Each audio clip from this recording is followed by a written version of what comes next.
Marshall, I've heard you say that hunters have a marketing problem. What do you mean by that?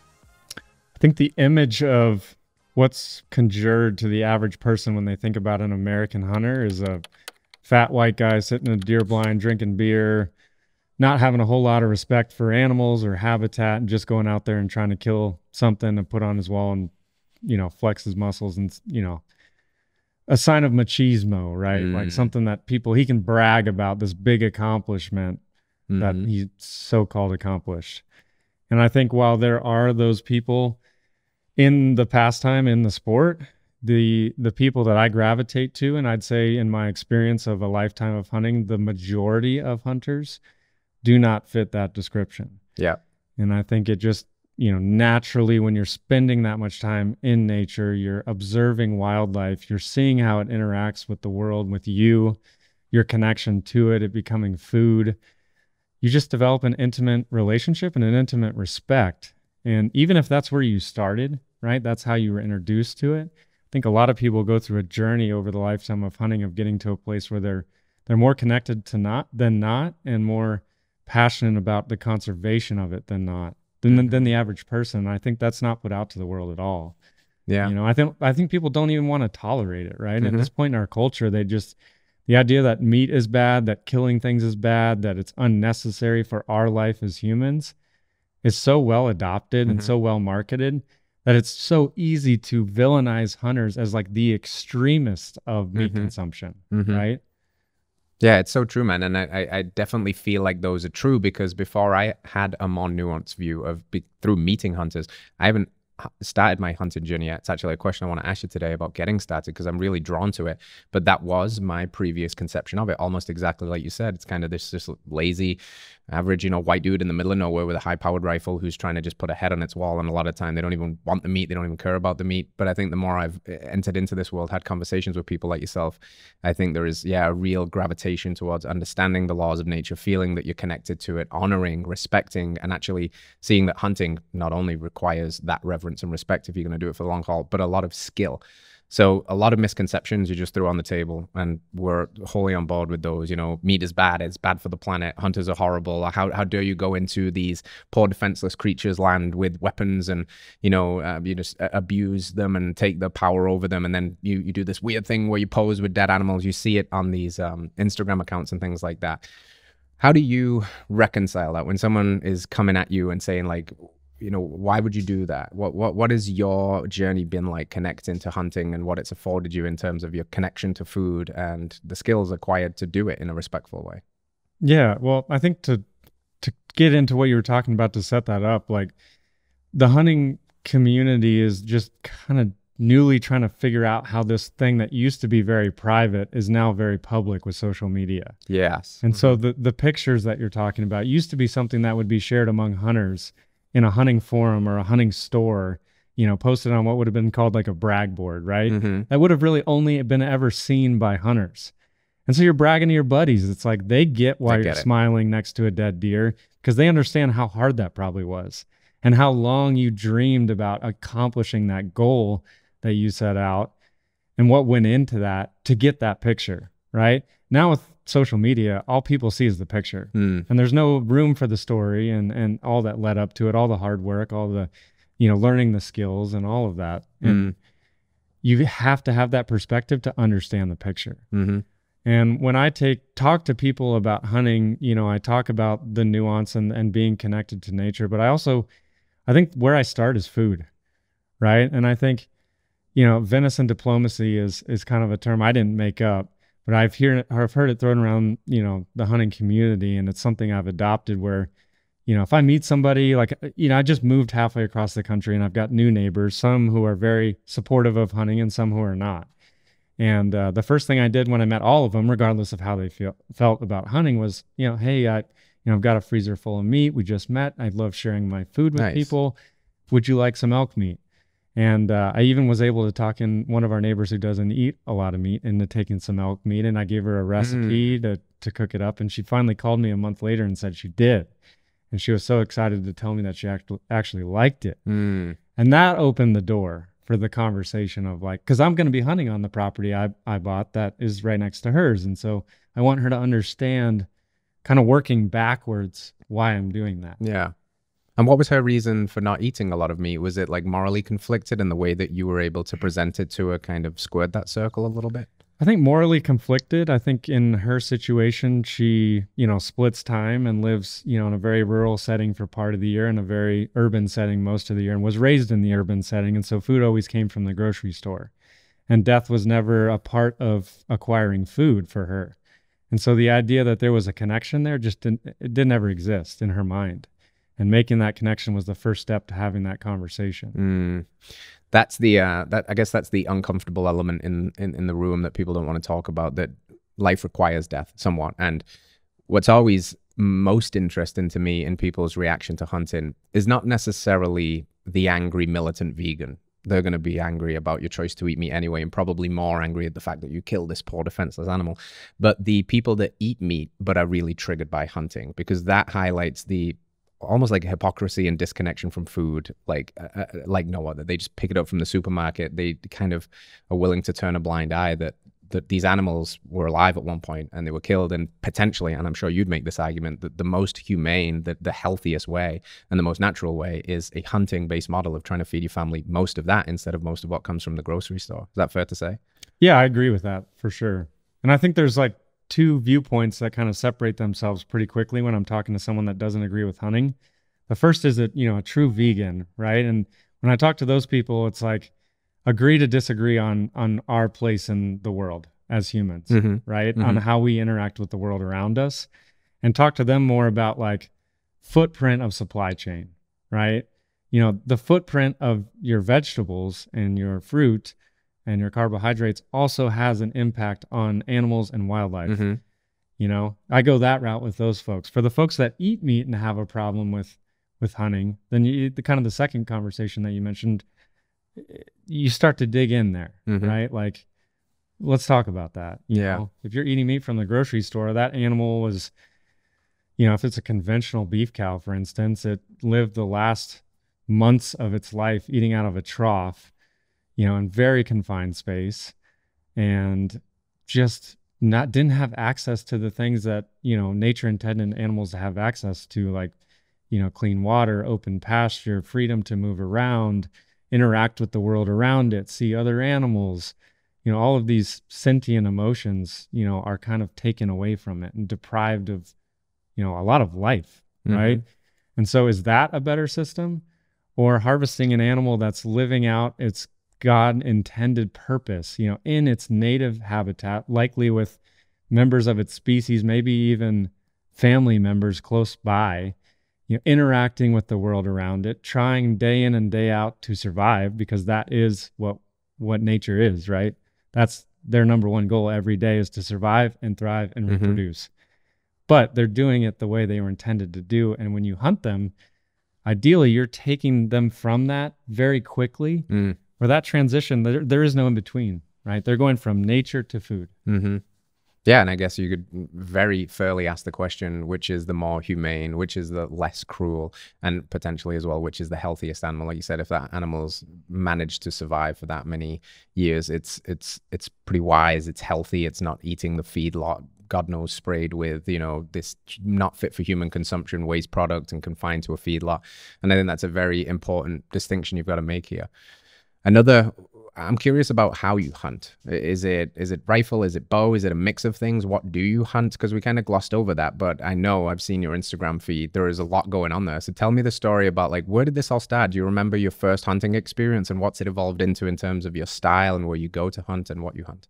Absolutely. So I think most people get into hunting because their dad or grandpa taught them to hunt. My dad didn't really hunt too much. And I grew up in a pretty suburban setting outside of Atlanta, Georgia. Had a great childhood, but just, at an early age wasn't exposed to hunting. I was outside a lot, doing kid things and playing outside, but not hunting per se. But my uncle living in California was a huge hunter. He's a huge, I'd call him bird nerd, just loves animals. And he's a huge waterfowl hunter. And so my first introduction to it was really through him, and he was very intentional about it. His kids are a lot younger than I was. So I was kind of the first boy in the family of age to start hunting. And so I went out to visit him when I was, middle school, maybe 6th grade or something. And he invited me to go hunting. And I was like, this is a totally new concept. Never even occurred to me that my family did this thing. He took me out duck hunting, and first he had kind of taken me through the process of shooting a gun and getting safe and getting acquainted with all of that. But then he took me hunting, and we shot a few ducks, and like the reverence he had for the whole system and explaining to me how there's seasons and this habitat has been set aside by hunters for hunting, but for the benefit of wildlife. And then he cooked it for me, and it was amazing. And I was in like middle school, and my first reaction was like, wow, I didn't even know this existed in the world. And then my second emotion was like, I'm kind of mad at my parents for hiding this from me. Yeah. Like, why didn't they tell me my uncle is like the coolest person in the whole world and he does this cool stuff? And after that, I was hooked. It started with waterfowl. I hunted with him. I quickly started to gravitate towards friends in middle school and then high school who were into hunting. First duck hunting because that's what I knew and I felt like I could kind of contribute and be a part of. And then, ultimately I found friends who duck hunted, but also deer hunted. So I was like, hey, can I, I know I don't know how to deer hunt, but can I go with you sometime? So I started doing that. Then I had a couple of friends let me, shoot a deer on their property and learn how to process it, and then I had this weird point in my life where I went to college. I really was focused on sports, and I played baseball and swam in Division I college, NCAA environment, and lived in a very, very urban setting in downtown DC where it was illegal to have a firearm. And so for 5 years of my life outside of Thanksgiving and Christmas, I basically had to put hunting in a closet and kind of forget about it. And so when I finally graduated from grad school and moved out of DC and moved to Texas, it was like I knew I had this passion that had been bottled up, and I kind of was just waiting to unleash it. And as soon as I got here and I was kind of like on my own power and employed and started to have time and energy and effort and a passion for this thing, I just poured every moment into learning how to do it. Just went out west and watched how to field dress an animal on YouTube, and when I was like 22 years old, just started bow hunting, because it just seemed like the ultimate achievement. I wanted to learn. Yeah. And I just started doing that. And to answer your question, that was long-winded, but I like to hunt, everything I like to eat is what it comes down to. If I like to eat it, I'm very interested in hunting it.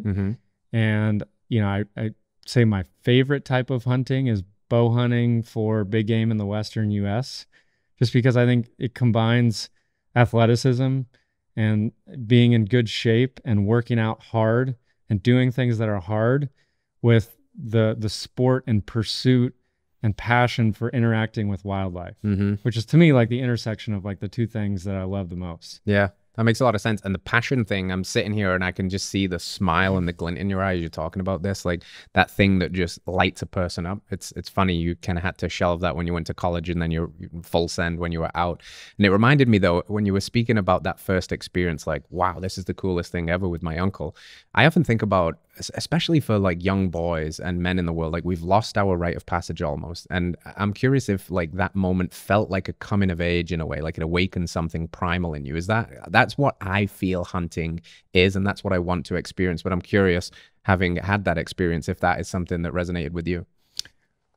I think looking back now, yes, but I think that's like a much more mature perspective on it, right? Like at the time, I just thought it was the coolest thing I'd ever, been exposed to, and biggest adventure.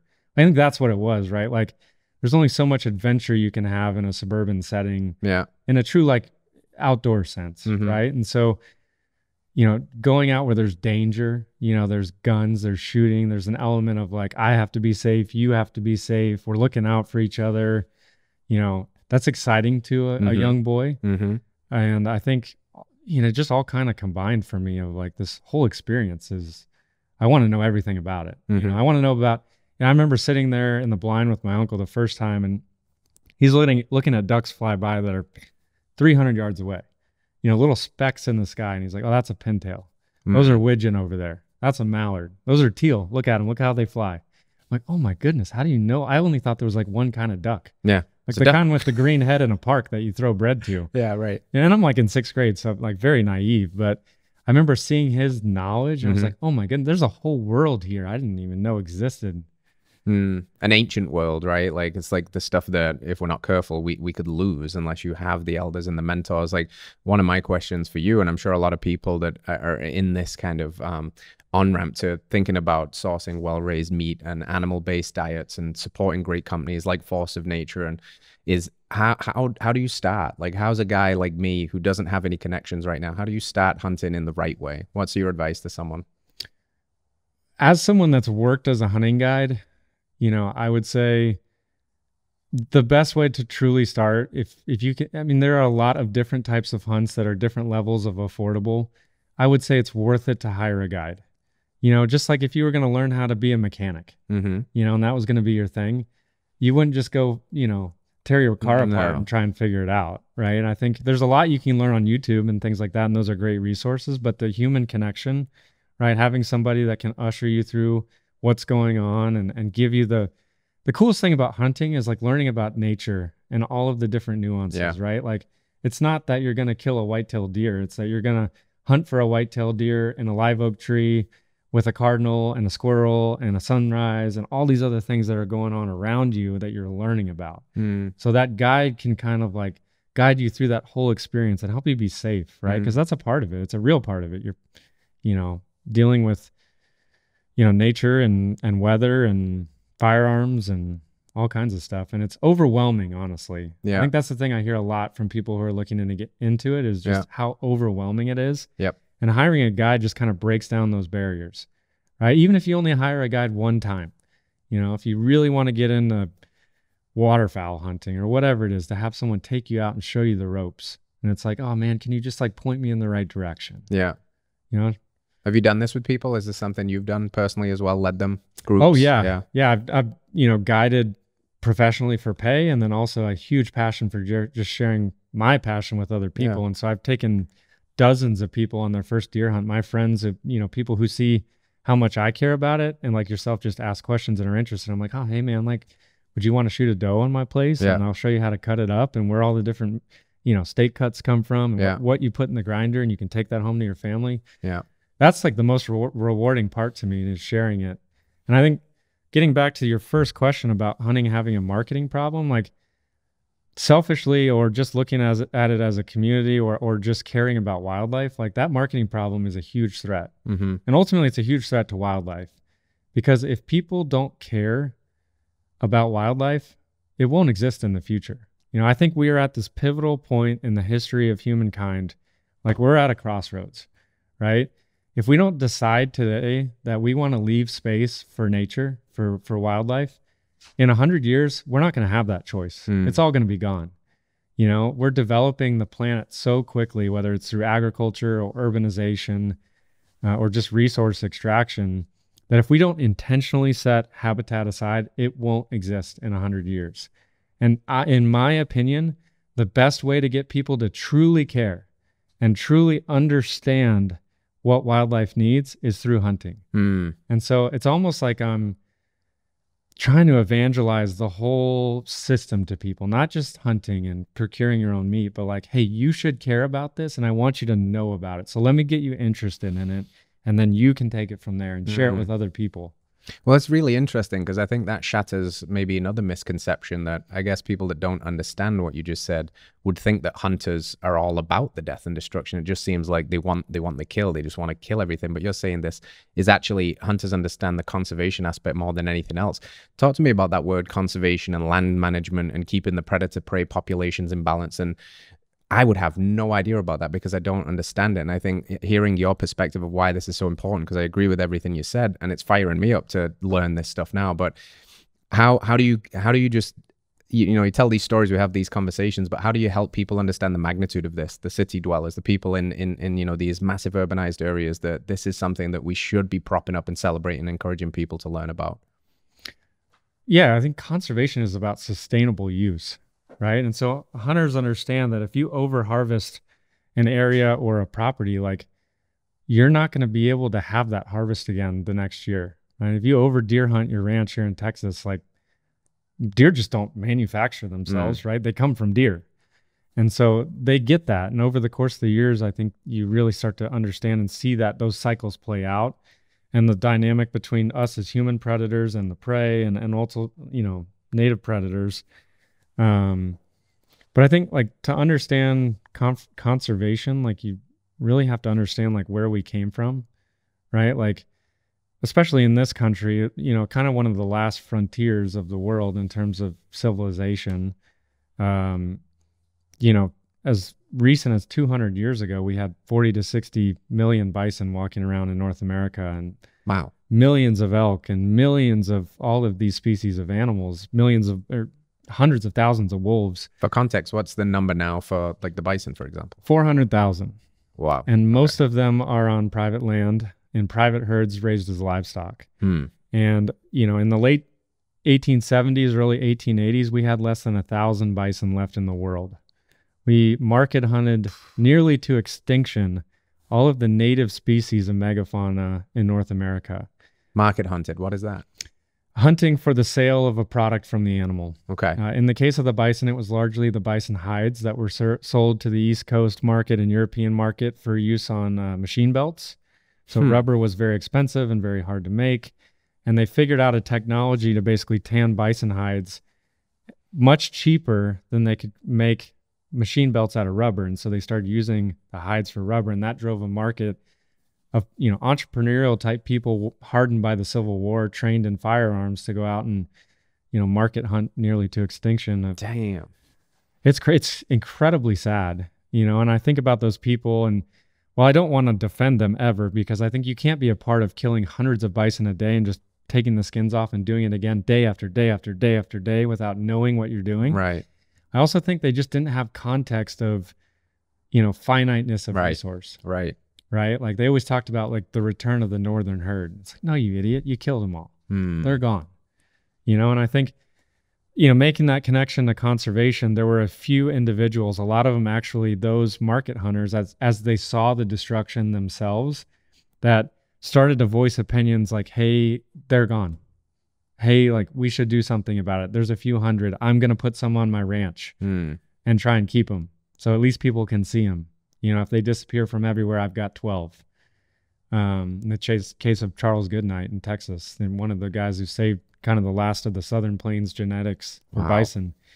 But knowing that's where we came from, you know, in the early 1900s, people like Teddy Roosevelt and others started to realize, hey, we've got to create a system, right? If we want wildlife to exist in the future, we have to create a system to protect it.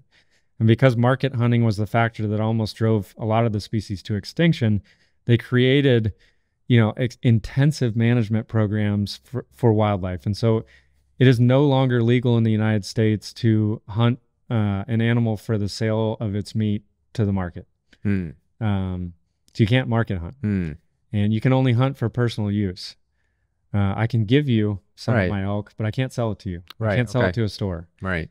And that, coupled with, you know, making investments as a country in land to put aside, you know, national parks being first, national forests, Bureau of Land Management, you know, all these land holdings basically being set aside for nature. You know, over the course of a century, we've recovered a lot of these species. It's hard to imagine a world where white-tailed deer were, you know, not necessarily endangered, but in trouble. Right? And, you know, you look around Central Texas, that's hard to imagine. Yeah. Yeah. But that's through, you know, over a century of being thoughtful about how we harvest, right? Like, you have to get a tag. You have to pay for the tag. You can only use the tag. The tag, the number of tags that are, you know, out there for public use are determined by what the ecosystem can support. And so in the case of a lot of the Western United States, there's a lot of, like, roughly county-sized areas that are managed, you know, they're looking at a herd size within that county-sized area and say, there's 1,000 elk here. You know, the bull to cow ratio is, you know, whatever, for easy conversation, you know, there's 5 cows for every 1 bull. And it's sustainable to have 10 cows for every 1 bull, because 1 bull can easily breed 10 cows. So we're going to allow for, you know, every group of 10 cows, we're going to harvest 1 bull. Okay. So we're going to put out, for, if there's 1,000 animals, my math is going to be off here, but let's just say we're going to put out 20 tags. Yeah. You know, and we know that the average harvest success rate is 20%. So we're actually going to put out 100 tags. Gotcha. Right. Because if we put out 100, 20 people will get one, and there'll be plenty to breed. They'll reproduce next year, and we'll have a sustainable use model. And that at scale is what the United States model of conservation is. And we couple that with these really integral acts that were passed in the early 1900s, Pittman Robertson and Dingell Johnson, where if you buy firearms, hunting equipment of any kind, ammunition, it's taxed heavily. And that tax goes specifically to support conservation programs. Interesting. And Dingell Johnson, same thing with fishing. You buy fishing lures, boat gas for wake surfing boats. Here's a Dingell Johnson tax. And that's supporting fisheries. And so, and those programs were created by hunters. Yeah. They were created by people like Teddy Roosevelt, who, because they hunted and had a lifetime of experience engaging and interacting and caring about wildlife, they created these programs so that it would be there in the future. That's super cool. I didn't know that. And I don't think a lot of people would know that unless they understood the history. And I think you're right, reflecting on those market hunters that just probably couldn't reconcile that there is finite resources, and they were just, reacting to the dollar price tags or whatever it was. And just for the record, I don't ever want to go on record as defending the market hunters. Right. But it's just such a different time in history. Yeah. Right? Like different knowledge of what we had available to us. Yeah. Yeah. Different knowledge, different problems. And I think it's interesting where it puts us today, because I'm curious how much of this pull back to hunting, encourage people to get out there and put a couple of animals per year in the freezer or whatever it is, with kind of overlays with your other work with force of nature and companies that are trying to do regenerative agriculture. Because again, we tap into this, where's the ceiling of finite resources, and the way we're doing these massive caged animal feeding operations, and the way we're unsustainably farming of plants as well for the, the future of the vegans or whatever. But there is a finite amount of resources, right? And if we don't manage them well collectively, both in a hunting sense and in a commodity sense and in the supermarket sense, that we could potentially run into problems. And I feel like you understand this better than most. Is a solution here to try and get less people buying supermarket beef and hunting a little bit more? Where do these worlds collide? How do you see this world of your passion for hunting and what you do with conservation and with force of nature? Where is it all coming like full circle? Yeah, so I think as much as my passion is to share hunting with as many people as possible so they can develop that appreciation, love, respect, knowledge of wildlife and the connection to it that I have and understand it, it's simply not possible for the population there's not a wildlife population or a land mass available that everyone can go hunting and provide their own food at this point in history, right? And so I think, that being my passion, I also want to have high quality food available. That's very important for me. And I love animals. I love bison. I like cows. And I think if we can have a system that most emulates a natural system, but provides food for the masses, that's the best possible solution for making sure the grocery store shelves stay full. Making sure when you go to Hop Dottie to buy a burger, you can get one. Yeah. Right. And so we have to feed our population, but why do we have to sacrifice those values to do it? Let's let animals express their natural behavior. Let them live the life they were put on this earth to live, but raise them intentionally for a food system, right? And do that leave space for nature, even on those ranches, right? Like at Force of Nature, one of the things I'm the most proud of that we do is, one of our sourcing standards is leaving room for wildlife. And, what that means in practice is fencing your animals out of riparian areas, places that are super sensitive, that are high use for wildlife, even non-hunted species, birds, songbirds. Let's leave areas of the ranch for those things. Let's leave, sensitive water features, untouched so that we can have clean water, clean aquifers. We have a supply chain that supports all that. And I think if you're going to buy meat from the grocery store, but you can get those values, then you haven't sacrificed or lost that connection. Yeah. Yeah. That's great. I think that's the the world we all hope for. And we always encourage on this podcast, you know, vote with your dollar, support companies that are doing it the right way, because ultimately that's the demand, right? And that's going to create the supply, I hope, and the incentives maybe in some ways are broken down. Cheaper is better, but we have to ask what the cost of that cheap is, you know, and all the inputs, and like you said, the health of the animal. I'm sure comparing a feedlot cow to something that you get out in nature is night and day in terms of its quality. Would you say that the healthiest protein, the healthiest meat that you can get is what you wild hunt? Absolutely. Yeah. I mean, you are what you eat is an old adage, right? And I think that goes beyond just quality in terms of like, you know, grams of protein and fat content and that kind of stuff. It's like, I want to eat a healthy animal that was happy. I want to eat a happy animal, right? Because I think there's something there. You know, I think there are hormones and indicators in that animal that we don't even understand yet. And I think if we can connect with that and consume that, it's going to affect us in a way that, you know, we don't yet understand. Talk to me about that piece of it, the reverence and the respect. You've mentioned it a few times. Intentional. You see terms like sacred hunting, just really consciously connecting. It's not just about the kill. Rewinding back to an earlier part in our conversation, you said potentially some of the problem here is people only see the picture, and they don't realize that what that picture represents is potentially years of hard work and skill acquisition, and that the picture of a person smiling over a dead animal to somebody that doesn't understand that just looks kind of weird. But to the person that's gone through that, and that was a really kind of powerful and sacred moment, something again that awakens what I could argue made us human. It put us in the position to still be here today. What's it like to relive that every time you go out and take life, or to, like you said, lead people and see them go from a normie lifestyle where they've never done that to actually doing it? How much of this respect and reverence part of it in taking the life is important to you in completing that circle of life and honoring what you eat? I think it's everything. You know, I think just respect and awareness of the ecosystem in those moments to me is the most important. Whether I'm sharing that with someone for the first time or a friend I've hunted with for a lifetime, or I'm by myself, just making sure you're acknowledging everything that's going on, the birds that are flying around, the bugs you see, the snakes, you know, the spiders, the things you don't want to see, just being present, right? Like I think it's important just to be still in life, and we don't do that, right? Like we're constantly caught up on our phones and, you know, in the rush, hustle and bustle of careers and families. And like hunting to me is like that chance to be still, right? It's just to be present and watch the sun come up. You know, I had a college teammate on the swim team that came home with me for Thanksgiving one year, and I took him deer hunting.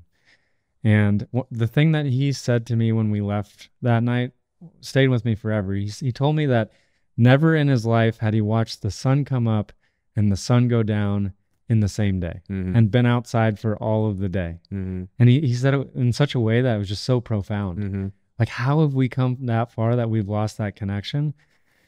So I think that's part of it. And then, you know, when you do kill an animal, like just taking the moment to have reverence, right? To say thank you. And I think for me, that's like all the way through in the care of cooking and preparing it and sharing it with people. But even in the moment, you know, it's like I try not to just go take the picture.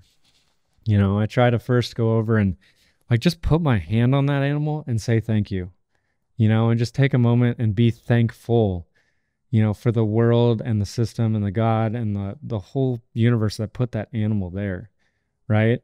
And then if you want to take a picture, you know, back to that marketing problem, right? Like we have to have awareness as humans that what we do in today's age is public, right? Especially if you're going to post the picture. And so like, if that's the way you truly feel about it, like the smiling picture is great to send to your buddies, right? But like, if you truly care that much, like just be thoughtful and like take a picture that demonstrates what you feel, because that's super important to me, right? Like if I'm going to post the picture, I'm going to post the one that I was intentional about, you know? So I'm like outwardly showing to people who don't even read the caption, right? Who don't even care about it, who may just scroll past it real quick. Like, oh, that guy's like, it's different, right? Like it seems different than these other photos I've seen before. And that's where the questions start. Yes, right. Then you start to have these conversations. Yeah, right? yeah. I heard Cam Haines say that he learned the hard way at first. It was always just, you know, these big bulls that he'd taken down, and he learned to start putting the kind of kill picture at the end of like a carousel of pictures that documented just how challenging that process is. Like, I want to come back to this point about fitness and the importance in hunting. Like, he always talks about the reason he wants to be fit is he wants to be able to go where other people can't go. And he wants to be able to honor that animal and give it a merciful death, which means he's not blown out of his ass because he just climbed a mountain and he can't make a clean shot. But he'd show all of that first, the sacrifice, the preparation, the countless amounts of arrows that he shot in practice, and then the kill instead of just that, which loses the context. But I do want you to touch on this moment that you said, like this pause of gratitude for life, the hand on the animal, the thank you for offering your life to feed us. And recently you were in town for your Rome Ranch kind of professional development with the team, and there was a team bison harvest. And we spoke to Taylor about this when we had him on the show. But I'd love you to tell the story about what that's like to share with a team of people that you're growing this business with. What does that mean? What was that lesson like? What's the bison harvest all about? Yeah. The bison harvest is exactly, and to all the credit to Taylor and Katie at Rome Ranch for putting this on. Rome Ranch is a part of our supply chain that we're very proud of at Force of Nature, but they've very intentionally created these harvests to share with the community, right? To take people on that experience, to see firsthand that it takes death to support life. And a lot of the people that come out have never seen an animal die, so they're completely disconnected from that process, and they do it in such a intentional way that they really lead people through that and help them understand and have reverence for it, and then look to support supply chains that are like that. And so, we had our Force of Nature company retreat here this week, and we did exactly that. We went to Rome Ranch and we harvested a bison as a team. And I think the coolest moment, I think Taylor actually said it at dinner that night as we actually were consuming the flesh of that animal as a team. We all took a moment there, and I actually suggested it because I always do this when I hunt. And I was like, hey, I just really want to do this because we are all here because we support a supply chain that does this every day. It may look a little bit different, but this is what is happening every day to do what we do professionally to, put food on the table for our families. And so I want to sit down and take that photo and have that moment with reverence. So we all kind of gathered in a half moon, and then it became a full circle because there's 30 of us on the team now, and it got tight, shoulder to shoulder, people kind of reaching under and around people, all around this animal that we had just harvested in the spot where it had died. Very kind of heavy moment, right? Especially for people within the group that had never seen this before. And we all put our hands on the animal and kind of just dug into the fur and felt it, and then had a moment of silence. And it was cold. You were here on Tuesday, I bet. It was cold and windy for Central Texas, and we were all really, really cold. It's 8 a.m. But in that moment, everyone was warm, and it felt like everyone's spirits had kind of been lifted. There was a heaviness there, but it was gratitude, it was respect, and it was a connection with our team I'd never felt before. And I think everyone at our company dinner that night was I felt it too. I don't know what it was, but I felt it. And that was cool. For what we do as a company, that brought it full circle to me. And I think there were tears, there were smiles, there was every emotion you can imagine going on within that group. Yeah, those ineffable experiences where everybody felt it and no one can quite find the words. They're really cool and they're very profound. Sometimes I call them the God nod. You just kind of get a little, that's what it's all about. We don't even need to try and put words to it because we can in some ways. It truly is ineffable. Love that. The God nod. The God nod. I'm going to use that. You can have that one. All the credit to you for that, but man, I like that. I definitely stole it from somebody else. I just can't remember, so I'll take the credit. I appreciate it. Yeah, but it's bigger than you, right? It's bigger. That's what it's getting at. It's absolutely that. And I think this act of hunting, why I'm drawn into it. I have a little homestead for context, and I have a few animals and chickens and goats, and I've had to take some life on that. And it's just a very interesting moment, and it reminds us of so much, and there's just a deep connection and a very different relationship to all the food you consume thereafter. It changes you as a person, and that's why I'm super passionate about talking to people that are passionate about this, and I want to get into it, and I want to keep having these conversations to just give people pause to think. Like you said, when they do see this, at least it can start questions, right? When you do this and you do it in this way, it gives people the permission slip to say, why not me? Why can't I do that? Oh yeah, this does matter.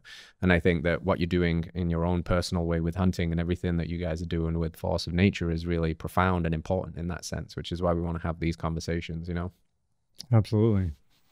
Talk to me about this fitness piece in it. You know, you're into fitness. We spoke a little bit off air about, you know, you like to get after some CrossFit style workouts and things like that. How important is fitness to your own personal philosophy? You're a father, you want to be a rad dad, but how important is it to the hunting story too? It's obviously not the fat white dude with a 12-pack of Coors Light. You're fit, you're healthy. Why does that matter? And why is that the misconception so much for hunters? Just gives you, well, for me, it just gives me more opportunity.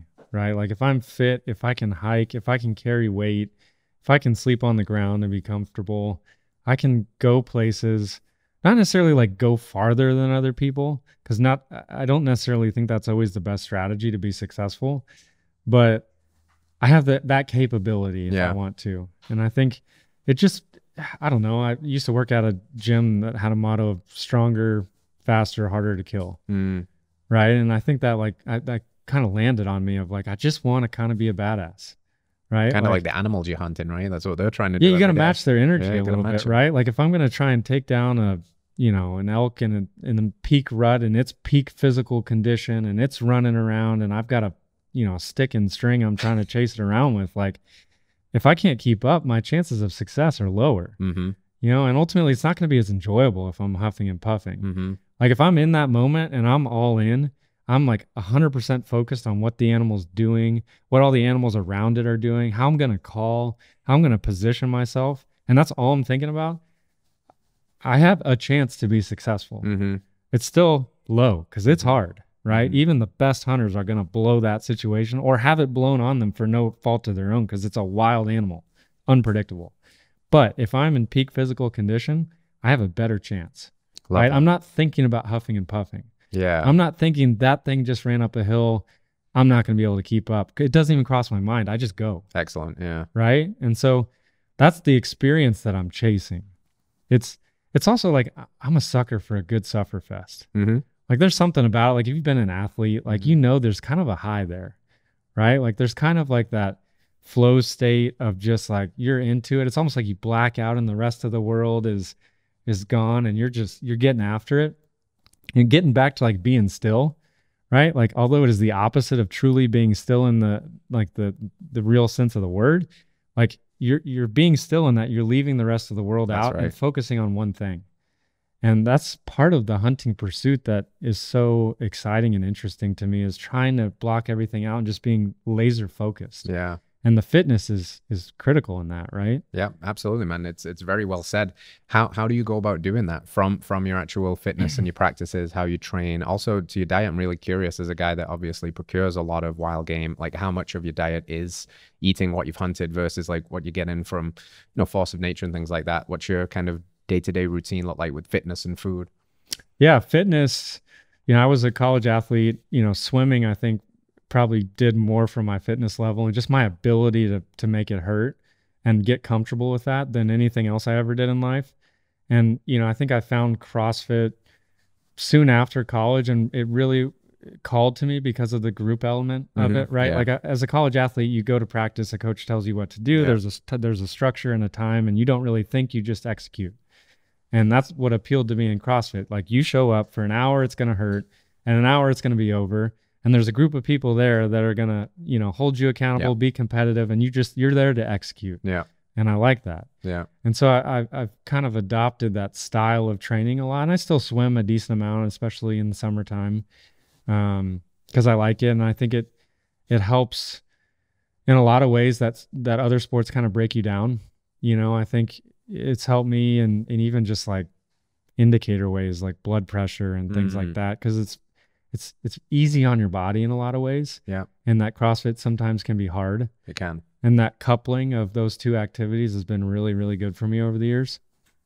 From a diet perspective, and by the way, my wife is a total badass. Yeah. She's a gangster too. Yeah. I mean, she was a top 10 in the country college swimmer for a long time. Way. And then even post-college. And she holds me accountable. There you go. That's one of the things that appealed to me, was that, workout relationship with her. But yeah, on the food side of things, I don't think we've bought meat from the store as a family in 8 or 9 years now. Wow. Almost all of it is stuff that I've hunted. I say almost because we do buy fish, and occasionally, I hate to admit it, we do buy chicken. Right. Just because it's, white meat that I don't have access to otherwise. But in terms of red meat, it's been exclusively stuff that I've hunted for that long. That's amazing. And it's a huge part of what drives me is feeding my family and sharing that with my kids and having them from a young age. You know, both of my daughters, you know, their first meats were wild game. Like one of them had duck and one of them had elk. And so it's all connected. Yeah. Right. And the passion for one is not different than the other. To me, it's all kind of the same. It's life, right? Yeah. It's just connection to what it means to be human for me. Yeah. That's very cool, man. Very, very cool. I don't know if you've kept count on how many hunts you have. For reference, have you? Do you know? Like, I've been on hundreds, thousands. Like, what? No. Okay. Yeah. But I don't even know where to draw the line between one. Yeah. I'm very curious what your craziest hunting story is. Craziest hunting story. In terms of like achievement I'm the most proud of, or just like thing that would kind of be like, whoa, that was nuts? Either or, whatever you feel compelled to share. Gnarliest, craziest, most like close call, whatever. I'll go like gnarliest. Let's go gnarly. If actually, I was just talking about it with some friends over a hunt this morning, but I would say it was like the most successful hunt I've ever been on. I was hunting in the West. I had an elk tag. I was bow hunting, and killing an elk with a bow on public land is a lifetime achievement. Mm-hmm. I really believe that, you know, and there's a lot of people that do it year after year, and those people are elite. And I think for a lot of people, it takes 5-10 years of going to achieve that for the first time, and it's hard. And a lot of people never get there because they give up, or they get into their career, their family life, and it just becomes unattainable to put that much time in. But this is probably 3 years ago, and I went on a hunt. I achieved that for the first time. I killed a public land bull with my bow. It was a beautiful bull, just incredible setting. You know, I called him out of an entire herd. I'd had many chances, close calls, missed shots, things like this over years in the past. And this time it just all connected. And the crazy thing about that hunt is this was my second time going to this area, and I felt so good. Like I was so close after the first year. The second year, it happened on the first morning. Literally the first morning of the season, like 30 minutes in. Oh, wow. I knew where I wanted to go. I had a really good feeling that those elk were going to be there. I had a local guy I'd kept in touch with who ran the pack station and horse station there. And I met up with him when I got there, and he was like, yeah, they're in there. Yeah. There's a big one. I bet you can get them. And like, that was like the culmination of years and years and years. And for a long time, you know, I'd done pronghorn hunting, antelope hunting, so I could do mule deer hunting. And then to me, it was like always about like the progression, right? I didn't think I could get into elk hunting when I was in high school or even in college or after college. I was like, I had to work up to it in my mind. And that was the goal for so long, right? Like there's so many people I meet who think like, oh, I'm going to get into hunting. I'm going to go elk hunting with my bow. Yeah, just done like that, right? And while that's like super cool and like it's like you're just going after the finish line without starting at the starting line, in my opinion, right? And so like there's that journey there, and like for me to achieve that was crazy. But then the crazy part of that story is, so I shot this elk on the first morning. I'm talking to my buddy who runs this pack station, you know, that night, and he's like, well, you're going to be here for a week. Do you have a bear tag? And I was like, I didn't even know you could get a bear tag. What's the deal with that? He's like, well, in this area, there's a lot of bears, and they don't restrict the tags because they're trying to pull the population down. They feel like they're overpopulated, and they're $15. I was like, really? So I got a bear tag, and I was with a friend, and he still had his elk tag. So I was like, great. Like I was planning to go with him for the rest of the week and help, you know, kind of call for him and be with him anyways. Like, this is cool. I still can carry my bow. Like, you know, I'm not going to be too intentional about this, but I'm going to have a tag. And so, you know, we're out, you know, in the middle of this mountain range, middle of the wilderness area, 5 days later, trying to get him an elk. And we split up on this morning, and because we weren't finding elk, you know, it was like, okay, you go over there, I'll go over here. If I see one, you know, we'll talk about it at lunch, and I'll bring you to where I found him. But I'm walking down a trail trying to follow a bugle I heard way off in the distance, and I come around, and there's a giant black bear sitting there in a blueberry patch in the middle of the mountains at like 70 yards. Like, oh my goodness, I have a bear tag. I have a bow. Like, this moment never occurred to me. Like, I've never thought about bear hunting. And to make a long story really short, like the crazy part of the story is I ended up creeping in on this bear. I shot him. I put an arrow in him. I felt like it was a really good shot. He ran off down the mountain. I did the thing where you're supposed to do as a good bow hunter is wait an hour before you even start to look. Why is that? Why are you supposed to wait? Well, an arrow delivers a lot less kinetic energy than a bullet. Okay. Right? Like you're trying to poke somebody with a blade versus, hitting them with a bullet that impacts with the force of a truck. Right? So you don't get that like percussion destruction that you get with a bullet. It's just that you have to hit something vital with the stick, basically. And so it's just good to wait. And if there's any chance they're still alive, that you're just trying to avoid pressuring them and having them run on adrenaline. Gotcha. Yeah. So you want to be able to recover, right? That's like an ethical hunter. So you wait an hour and you just give them a chance to expire. And unfortunately, in this instance, the bear, I waited an hour. I went to look, blood trail was really good. I started to get close and he was still alive. And, I could tell he was still alive because I was going down the hill and I started to hear all this fumbling in the brush. I'm like, my heart's sinking. And I'm like, oh my goodness, I've wounded a bear. Not only did I never think I was going to be a bear hunter, now I'm wounding a bear hunter. And so I come around in these trees and, again, trying to make a long story short here, ended up actually being able to put another shot on this bear. And so I shot it again, and just out of just an amazing feat of an animal's will to live, this bear that was, on the verge of life and death was hit again vitally and ran 30 feet up a Douglas fir tree. Damn. And at this point, I'm just panicking. My heart is through my feet, just upset with myself and trying to, deal with this situation and finish this animal ethically. And now he's 30 feet up in a tree. And so I run over and I've got another arrow. I'm pulled back. I'm trying to find this bear in this tree. And I finally feel like I've got it. And I'm about to let go. And then all of a sudden, this bear just free falls out of the tree. Wow. To the point that I'm like standing directly underneath it and have to jump back and like draw down on my bow. And it lands like from me to you and just looks me in the eye and just gives me this like death roar. Just, oh, and just expires. And I'm completely by myself. Like only an hour and a half into this whole idea of like hunting a bear. Right. Like I'd never seen myself in this situation. And here I am having just had this experience. I remember I couldn't even go touch the animal for like 30 minutes. I had to like take a walk, and just like, took my hat off. Took half my clothes off and like, what just happened? Yeah. That is wild, man. Yeah. That is so cool. I have like goosebumps as I'm visioning like a bird falling from the tree and just landing there and just thinking of all of that. And the roller coaster you must have been on. Again, that's what I've heard from people who hunt. The one thing they want more than anything else is the merciful kill, right? The quick kill. And I guess you're going through this conundrum in your head of like, oh, was that a bad shot? And all of this stuff. And to finally have it close and come full circle. Just a beast of an animal with a strong will to live, but to see it like kind of expire and give you the nod on the way out, like, all right, you won this one, dude. Yeah. It's kind of crazy. It was crazy. And I mean, we were 7-8 miles into the wilderness, and it took my buddy and I the next 12 hours to pack that bear out to the... Yeah. What's that like? The packing out, I've heard some people say, obviously you get the kill, but then what do you do with it? You're packing out. Sometimes you're deep in these ravines and things like that. That must be pretty intense, no? It is, but honestly, like that is my favorite part. Okay.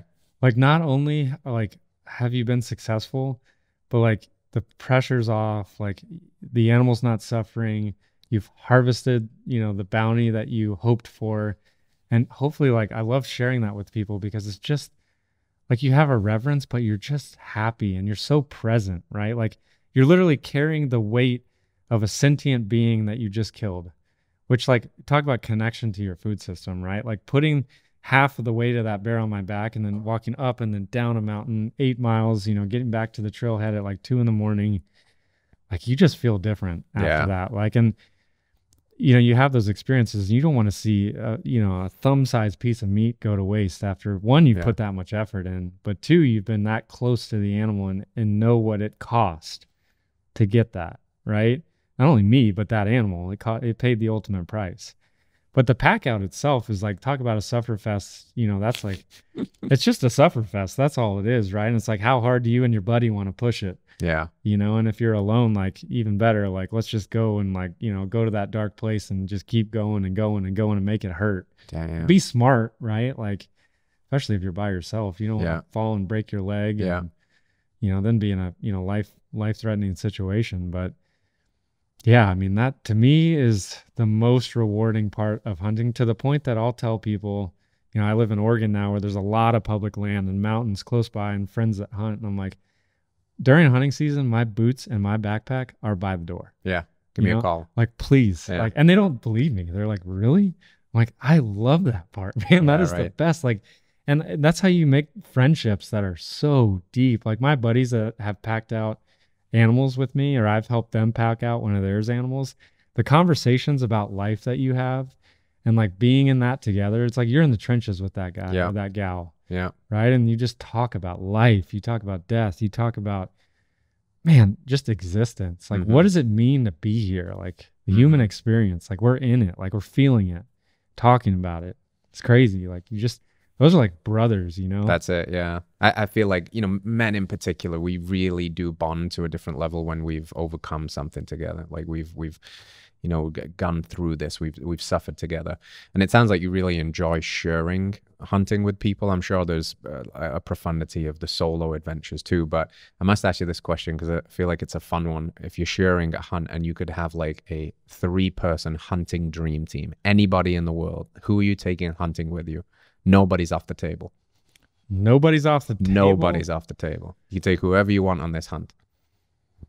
Oh man, it's like hard to leave my buddies behind and like go with like the celebrity hunt. Yeah, right. Are you taking Rogan? Like what's going on here? I think number one, I'm taking my cousin. Okay. My cousin Davis is like, you know, I have a brother and one cousin. And while my brother likes to hunt, my cousin loves to hunt.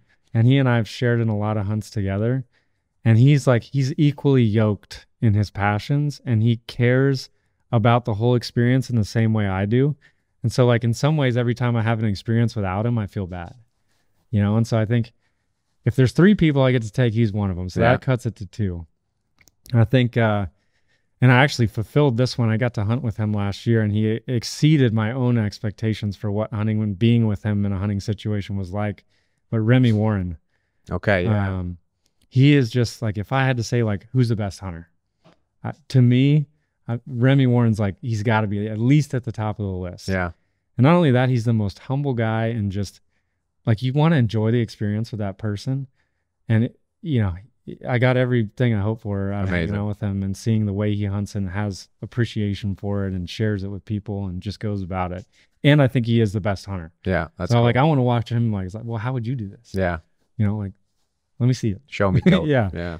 And number 3, oh, I don't know, man. Like that kind of goes back to like, who would I want to share it with? Who would, like, it would be cool because they're a celebrity or whatever. Like they're somebody, and maybe they'll share it. Maybe. And Joe Rogan's already there, right? Like he's already like a huge evangelist for the sport. Huge, so as cool as it would be to hunt with him, maybe it's someone that's like interested and has like a similar platform, and I'd enjoy hanging out with. Yeah. I'm trying to think of who that would be, and I can't right now, but I think that's like how I would think about. Did you see Zuckerberg is on the like the meat train now? He's like opening a ranch and doing like crazy sustainable agriculture out in Hawaii. So you could take someone, that's someone like that would be perfect. You get Zuckerberg in there, or Mr. Tesla, Elon might be a cool hunting. He's bring his his Asperger's mind to it and probably figure out how to do it with the robots, but it's not what we want to do here, you know. This is kind of like an old world tradition we're trying to celebrate. Yeah. Speaking of the celebrities in the space that have obviously done a lot for the exposure to hunting, guys like Rogan have talked about it a lot on his podcast, and Cam, what's your opinion on those guys and their net impact on the awareness of hunting and what they're doing for the sport? I think overall, a lot of them are doing a lot of good things. I think, we're having this conversation because those types of people are sparking interest, probably in people like yourself, to explore it, right? And I think for that reason, I'm hugely supportive and hugely a fan. I think I look up to the way Steven Rinella talks a lot about conservation. I think he's so well articulated about it that I think I've learned a lot just from listening to him talk about it, and give him some credit there. I think one thing that's hard though is get back to that like marketing problem, right? So like when people, like, I have a ton of respect for Cam Hanes. I'd love to hang out with Cam Hanes. I'm a fellow Oregon guy now, you know, new. I feel like I can't even claim that yet. I've only lived there like 4 months, but you know, I think one of the challenges I see with them though is like they have that they're posting that picture a lot. Yeah. You know, and so it's like, how do you kind of reconcile with like, when is it a passion and a way that you feed your family, and when does it become like a job? Because for me, like, although I worked as a guide, I was trying to help other people procure it. It wasn't always for me. And I feel like, I don't know. And that's more of a challenge to those guys. It's like, well, how do you keep it from becoming a job? Because I don't think hunting for killing for yourself should ever really become a job. Like we did that, right? Like as a society, you know, 1800s America did that. Didn't work. Yeah. You know, and so we got to be careful. Not that we're market hunting again, but it's a finite resource with a lot of interest. Yeah, right. I think comparing it to the European model, right? It's a very exclusive experience in Europe because it's private land, costs money. Usually the very upper elite class can participate or have access to. And we're lucky in this country in that we have tons of public land, and we have these systems where people can get a tag for almost anything if they really, you know, learn about it and learn how to, you know, put in for the tags and apply and all that stuff and have some luck. But I don't like it when I see people overusing the resource. Yeah. Right? And people might look at my page and accuse me of that. Right. And so I think maybe I have to think about that and be critical of myself. But, you know, I think at the end of the day, like if you're harvesting an animal and you're respecting it and having reverence and making sure the meat and the protein from that animal is used, whether that's yourself or you're intentionally sharing it with your community, then I can get on board. Yeah. And ultimately the way conservation is in this country, like, you know, I generally trust the way it's being managed, where they're managing to have the right amount of animals in the future. You know, they're not trying to eliminate them or reduce them to the point it's not sustainable. And so if they're getting tags, it's because there's opportunity. Yeah. And I support that. Yeah. Even for animals that I don't necessarily have a personal interest in hunting, I support it because it's that model that's worked. It's conservation, right? This is cool, man. It's a very fun conversation. I've learned a lot about more of the context around hunting that I didn't previously know, and this fire has been building inside me for a while, and it's bigger now. And I think you hit the nail on the head when you said overwhelmed before of what new hunters feel. That's exactly where I've been. It's like, what do I get? And I gotta buy this, and is it this or is it that? And I think what I really have to do is, I'm in rural Tennessee. There's a lot of guys out there that hunt. There's a lot of guys through the CrossFit gym. We mentioned Rich Froninoff. He's a hunter now. There's a bunch of people at Mayhem that do. I got to reach out to those guys and get in. And this was really inspiring, and I hope it's encouraged people to look at it and think about it in the right kind of way. So I appreciate your time today and coming on and telling this story. And the passion that you have for hunting is palpable. And I think that's what people need to hear. So where can people go to, you know, learn a little bit more about this or keep up with you and also what you're doing, you know, at Force of Nature and all of that stuff? Where can people go and continue to support, not just hunting, but voting with the dollar, good companies like this? Well, voting with your dollars is hugely important, right? Support companies like Force of Nature that are doing it right and leaving space intentionally for wildlife and supporting ecosystems, right? And really learn about that and dig in. Don't just read the headlines and don't buy into the narrative without asking questions, right? And I think that's an important philosophy across a lot of areas in society, not just food or hunting or meat. Yeah. But I think when you're voting with your dollars for food, that's super important. You know, I think in terms of where people can find me, I'm terrible at social media. I mean, the only thing I share on social media is hunting. I get really excited about sharing that story. And so if you just followed me on Instagram, you'd think the only thing I do is hunt. And I don't do it that often relative to, you know, days, you know, of the week. But yeah, I mean, I think I like to put out well thought out stories and content, take good pictures and get people inspired. And if there's anything to leave kind of today, it's like, I'm pumped that you're like inspired by this conversation. Yeah. And I hope more people can be inspired to learn about animals and just have a curiosity, not for the deer you want to hunt, but like the whole ecosystem. Just pay attention and learn and ask questions and get a bird book, man. Get a tree book, you know, learn about what trees are out there and what are the problems facing those trees and what can you do to help? And participate, right? Like, don't be a spectator. Love that. Participate. And there's tons of good organizations in this country, nonprofits that are doing awesome work. You know, American Prairie Reserve, I think, is a really cool project that shouldn't be controversial.